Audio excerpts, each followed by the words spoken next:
கற்கால சாகச கதை.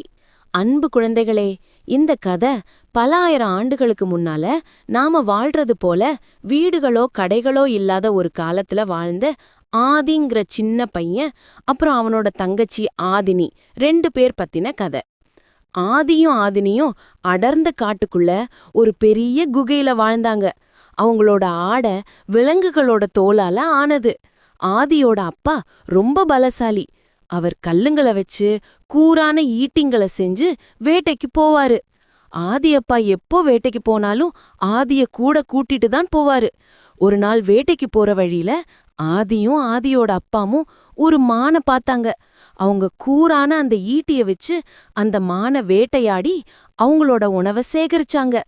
ஆதினி அவளோட அம்மா கூட சேர்ந்து காட்டுக்கு போய் விதவிதமான வண்ண பழங்களை கொட்டைகள்லாம் சேகரிச்சாங்க 2 பேரும்.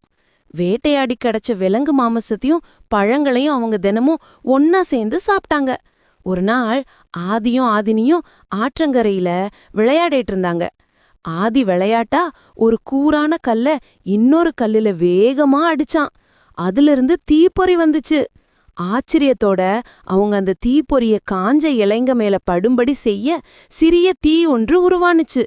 ஆதியோட அப்பா இத பார்த்து ரொம்ப சந்தோஷப்பட்டாரு. நெருப்ப கண்டுபிடிச்சது அவங்க வாழ்க்கையில ரொம்ப பெரிய மாற்றத்தை கொண்டு வந்துச்சு. இனிமே அவங்க பச்சைக்கறிய சாப்பிட வேண்டாம், அவங்க சாப்பாட்ட சமைச்சு சாப்பிட முடிஞ்சுச்சு. அது மட்டும் இல்ல, இரவுல நெருப்பு அவங்கள சூடாவும் பாதுகாப்பாவும் வச்சிருந்துச்சு. ஒரு நாள் வானம் இருட்டிட்டு வந்து பெரிய புயல் அடிச்சுச்சு.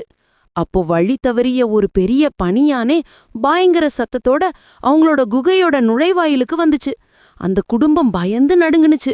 அப்ப ஆதியோட அப்பா வேகமா ஒரு நீண்ட குச்சியில நெருப்ப பத்த வச்சு யானையோட முகத்தை நோக்கி நீட்டினார். எதிர்பார்க்காத நெருப்ப பார்த்த யானை பயந்துருச்சு. கோபத்தோட பிளறிகிட்டே அங்கிருந்து ஓடுனுச்சு. ஆபத்து போனதுக்கு அப்புறம் ஆதியும் ஆதினியும் அவங்க அப்பா அம்மாவை கட்டி அணைச்சுக்கிட்டாங்க.